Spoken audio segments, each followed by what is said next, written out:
আশায়েরা, মাতুরিদিয়া এই মতগুলো বেশি প্রকাশ পেয়েছে। আহলুস সুন্নাহ ওয়াল জামাতের আকীদাটা পরবর্তীতে 3 ভাগে বিভক্ত হয়ে গিয়েছে। তাফহিমুল কোরআনে আল্লাহর সিফাতগুলো একটু ভিন্ন ব্যাখ্যা দেওয়া হয়েছে। এই বিষয়ে আপনি জি, আসলে শুধু তাফহিমুল কোরআন কেন, মানে আমাদের ভারতীয় উপমহাদেশের যতগুলো তাফসির লেখা হয়েছে, ভারতীয় উপমহাদেশটা মূলত মানে আহলুস সুন্নাহ ওয়াল জামাতের আকীদাটা পরবর্তীতে 3 ভাগে বিভক্ত হয়ে গিয়েছে। আচ্ছা, একটা হলো আকীদাতুত তাহাবির ভিত্তিতে একটা বিভক্তি হয়েছে। তারপরে আবুল হাসান আল আশআরীর উপরে ভিত্তি করে আশায়েরা একটি ভাগ হয়েছে। জি। তারপরে আবু মনসুর মাতুরিদির উপরে ভিত্তি করে মাতুরিদিয়া একটা ভাগ হয়েছে।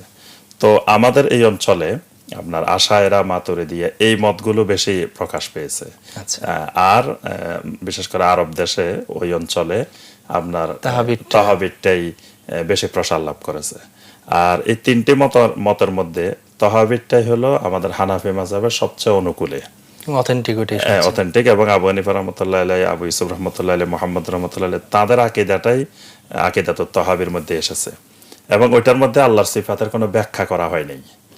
কিন্তু আশায়েরা এবং মাতুরিদিয়ার মধ্যে আপনার আল্লাহ সুবহানাহু ওয়া তাআলার সিফাতের ব্যাখ্যা করা হয়েছে। তো তাফহিমুল কোরআন তো এই উপমহাদেশের লেখা, শুধু তাফহিমুল কোরআন না, মাআরিফুল কোরআন, তাফহিমুল কোরআন, আরো যে সকল তাফসির এই উপমহাদেশের লেখা হয়েছে, তাফসির ওসমানী আছে, জি, মাযহারি আছে, যে আশরাফি আছে, এই সবগুলাতেই আল্লাহ সুবহানাহু ওয়া তাআলার সিফাতের ব্যাখ্যা করা হয়েছে। তা আমরা খালি তাফহিমুল কোরআনকে দোষ দিব কেন? সবগুলাতেই উপমহাদেশের যতগুলো তাফসির লেখা হয়েছে সবগুলাতেই ওই আশায়েরা এবং মাতুরিদিয়া আকীদার ভিত্তিতে লেখা হয়েছে। সুতরাং এখানেও আল্লাহ সুবহানাহু ওয়া তাআলার সিফাতের ব্যাখ্যা এসেছে। রূপক অর্থে, হাতের ব্যবহার রূপক অর্থে বলা জি, হয়েছে। জি। আল্লাহর যতগুলো সিফাত আছে এগুলোকে রূপক অর্থে ব্যবহার করা হয়েছে। আল্লাহর কুদরতি হাত, কুদরতি পা, মানে যেখানে আল্লাহর সিফাতগুলো আসছে সেগুলোকে আল্লাহর ক্ষমতা হিসাবে ব্যাখ্যা দেওয়া হয়েছে। জি, তো আসলে মূলত ব্যাখ্যাটা ঠিক নয়। এই ব্যাখ্যা কি ঈমানকে নষ্ট করে দিচ্ছে কি? একেবারে নষ্ট হয়ে যাবে আমরা এটা বলবো না, যদি ইজতিহাদি একটা মতামত ছিল, ইজতিহাদি একটা বিষয়। আর আশায়েরা এবং মাতুরিদিয়া এই দুটি মত যদিও আহলুস সুন্নাহ ওয়াল জামাত থেকে কিছু পার্থক্য রয়েছে, কিন্তু এই মতগুলাই মূলত আহলুস সুন্নাহ ওয়াল জামাতকে টিকিয়ে রেখেছে। মানে এক সময় মুতাজিলা, জাবারিয়া, কাদরিয়া অন্যদের যেই আক্রমণ আসছিল এটা আশায়েরা, মাতুরিদিয়ারাই মূলত মোকাবেলা করছেন করে। আহলুস সুন্নাহ ওয়াল জামাতের আকীদা আজও পৃথিবীতে টিকে আছে। এজন্য সৌদি আরবের একজন শায়েখ একটা বই লিখেছেন যে এহজারু ইয়া উম্মাতাল মুসলিমা, হে মুসলিম উম্মাহ সতর্ক হও।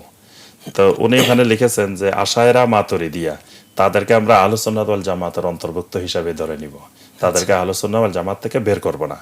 যদিও মানে কিছু কিছু বিষয় তাদের সাথে আমাদের ভিন্নতা রয়েছে, এজন্য তাদের ঈমান চলে যাবে বা তারা মুশরিক হয়ে যাবে এই জাতীয় কথা বলা যাবে না।